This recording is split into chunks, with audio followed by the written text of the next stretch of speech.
Welcome to Fomo Consulting for your daily AMC stock analysis video on Monday, April 26th.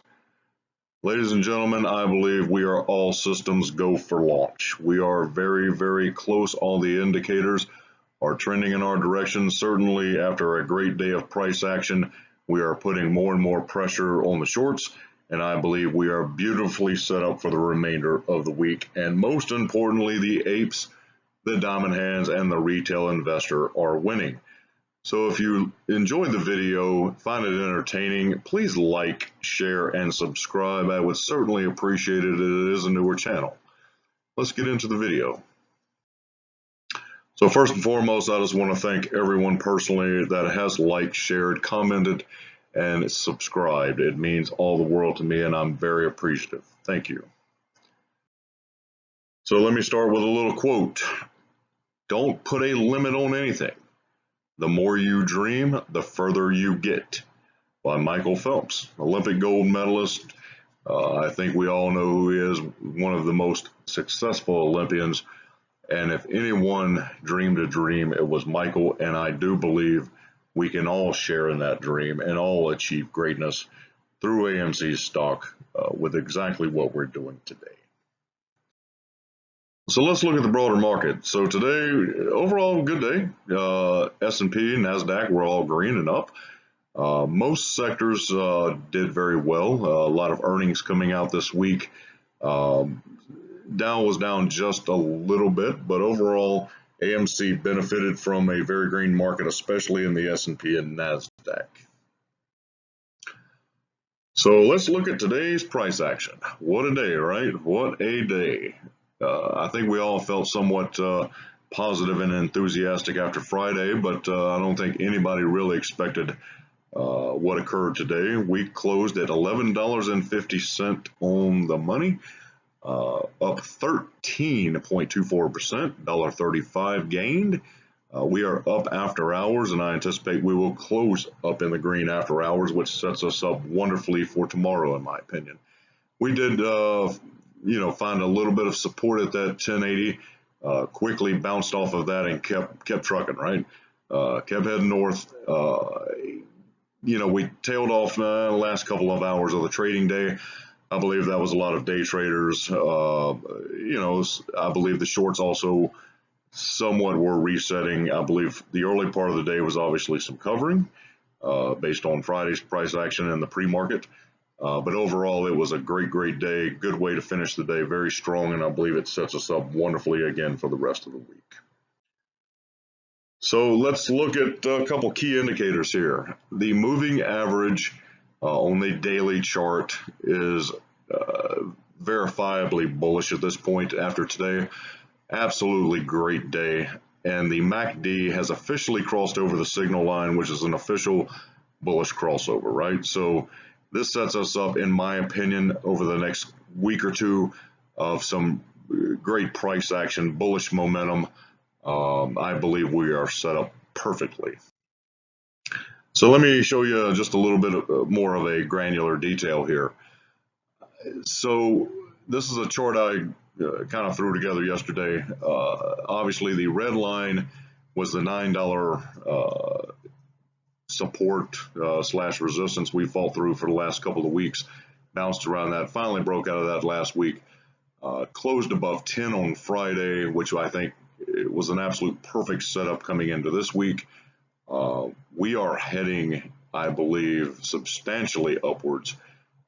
As soon as we break that $12 range, I believe, until we get into the upper 13s, 14 range, I don't believe we'll find a lot of heavy resistance. And I'll show you why very shortly. But again, zooming in on the left side of the screen, we are most definitely in bullish territory. The moving average has moved substantially bullish, and we have now had an official MACD crossover on the daily. So I believe we are really set up great for the next week or two.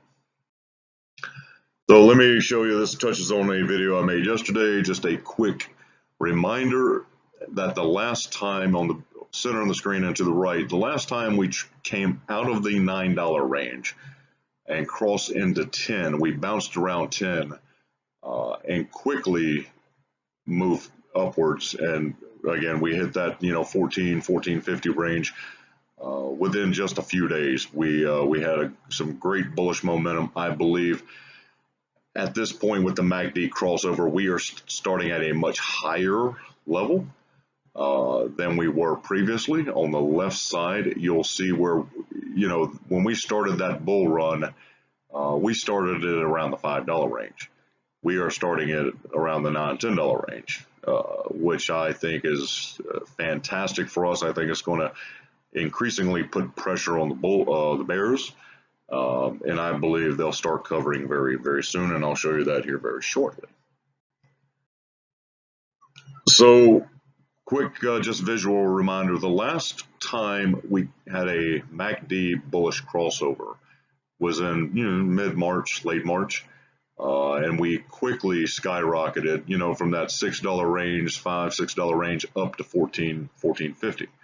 We are starting at a much higher point now, around the $9 level, starting our bullish crossover. So I believe, in my opinion, not financial advice, not financial advisor, that 15 will just be the beginning, due to the fact we're starting pretty much at a $5 head start from the previous bull run. So, quick look at the option chain. I don't get into options too often much. I look at it more from a bullish bearish perspective, just to look at sentiment, and we are overwhelmingly bullish. We are 70-30, 75-25 in that range. We are very, very bullish as of today, and have been so for several weeks now. So these are all open puts, open interest on the put side, expiring this Friday, April 30th. There is a ton of open interest on the put side, starting at $6. I can't imagine they will not be covering shortly. So I believe we are again set up very, very nicely this week. If we continue to move just a little bit further, I think if we cross 12, get close to 13 by the end of the week, they'll have no choice but to cover. So let's look at the Ortex data. I know everybody loves Ortex, right? So today, as of this evening, estimated short interest of the free float is 23.63, exceptionally high.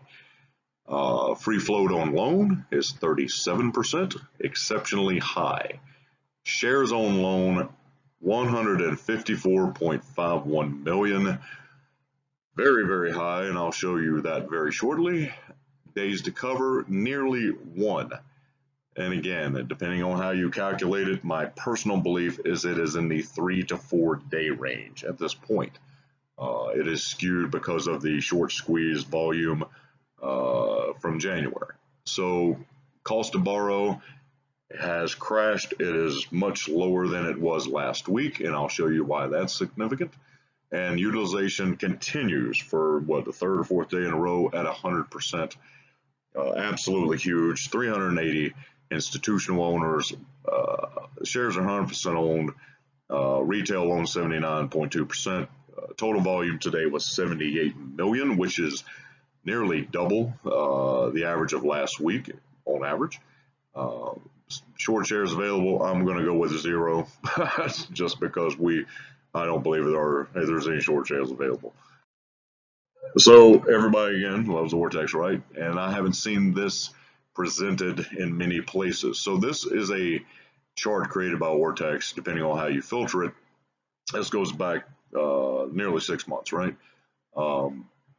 Showing the baby squeeze and that sort of thing. So what's significant is the trend lines, the orange and yellow lines.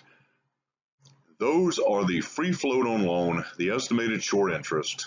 Those are all the trends. So if you look prior to the baby squeeze in January, look at the levels those were at. Those were in the mid 50,000 shares on loan. We were higher than that when we just pressed in March up to around the $14 level. And what is very, very, very significant from my perspective, again, not financial advice, I'm just stating my opinion and my findings, is as soon as we cross that $14 level, look how the short interest absolutely tanked. Look at the pressure we put on them, and they got out of their positions, right? I believe that yellow line is a line of demarcation.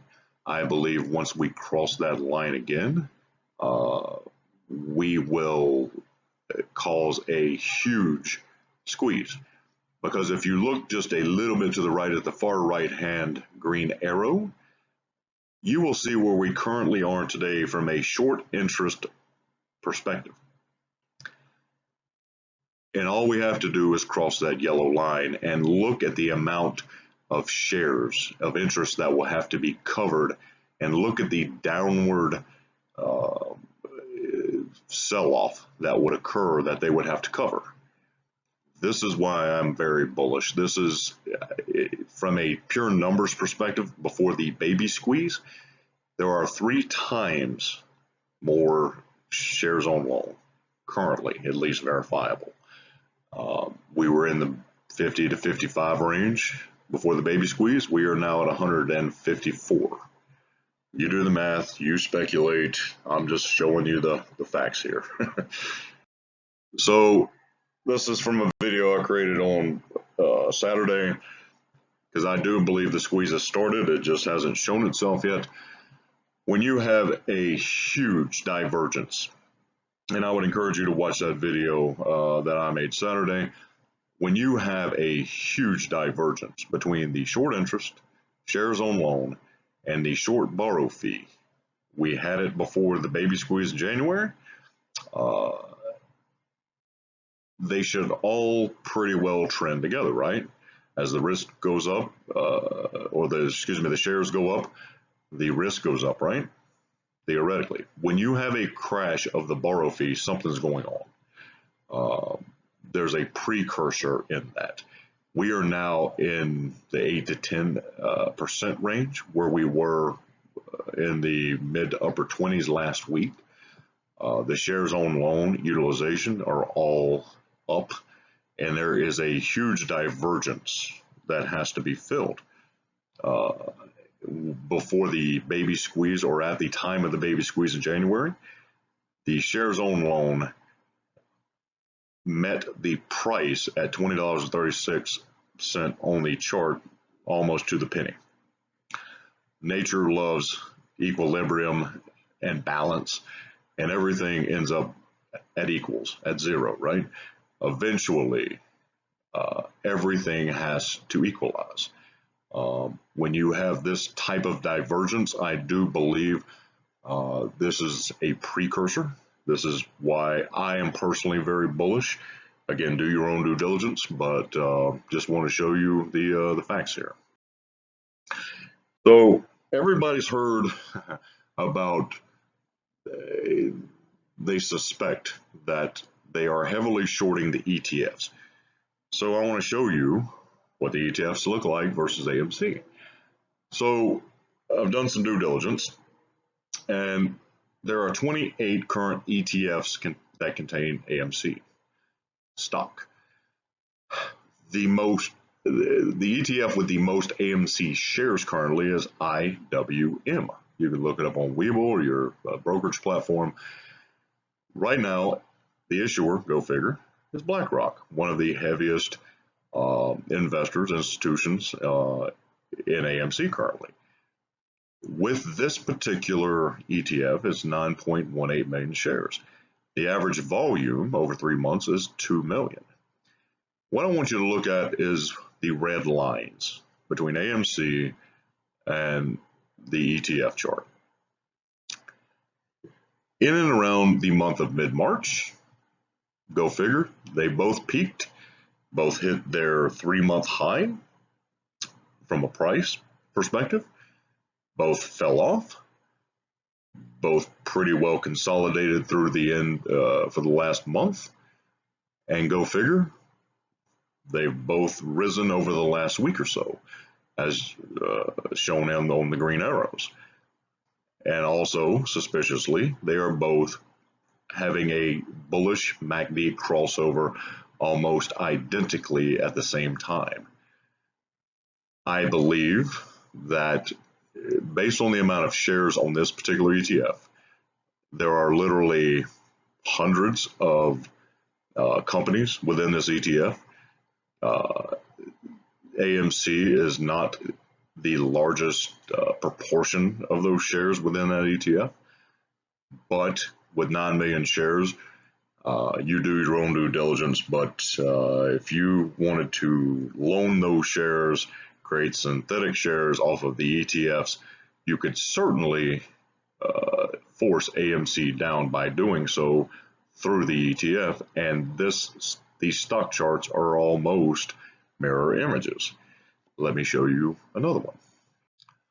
So let's look at ETF SFYF, iShares SoFi Social ETF. Average volume 15,000 a day over 3-month period. They are heavily invested in AMC. 4.68% of the total portfolio of this ETF is AMC shares. Again, everything to the right of the red line on AMC, everything to the right of the line on SFYF. Looks very, very suspicious, yes? Almost a mirror image. Even today, you look at the price action where the green arrow is pointing today. Both are having a MACD bullish crossover right now. I did find it to be very interesting that there are two heavy sell volume spikes on a ETF that only trades 15,000 shares a day. I found that to be somewhat suspicious. But again, do your own due diligence. I'm showing you this for illustrative purposes. Let's look at one more. PEJ ETF, second most exposure from all the ETFs. 3.1%. Average volume 974,000. This is an Invesco product. Again, you look at everything to the right of the red line on AMC and PEJ. Today, great day. AMC, great day. PEJ. Both are having a MACD bullish crossover right this minute. Both of them have a moving average trending bullish. Again, I do believe that the ETFs with the borrowed shares, the shorting is, they're very connected. But do your own due diligence, not financial advice. So let's look at mutual funds. So the three arrows are three of the many ETFs that I just showed you, and the three that I'm showing you equate to around 20 million shares of AMC stock. These make up your 401ks at work. If you have those through your employer, I have no doubt that there is share lending, shares on loans, synthetic shares based on these mutual fund accounts as well. Again, but do your own due diligence. I'm just showing you this from a due diligence perspective. As always, I have skin in the game. I am Diamond Hand. I will not give up this fight. I am in this with you till the end. So I love this quote. It says, "From now on, we live in a world where man has walked on the moon. It is not a miracle. We just decided to go." Jim Lovell, Apollo 13 astronaut. I look forward to the day that we all get to walk on the moon. I believe our rocket is going to be launching very soon, and I hope we leave our footprints in the white powder of the moon with all of our money, our attendees, and our dreams fulfilled. As always, I want to thank you for watching. If you found this video informative and educational, I hope you like, certainly share and subscribe. It would mean all the world to me, but most importantly, I hope your life is full of green candles. And I hope you have a wonderful evening. Take care. I'll talk to you soon.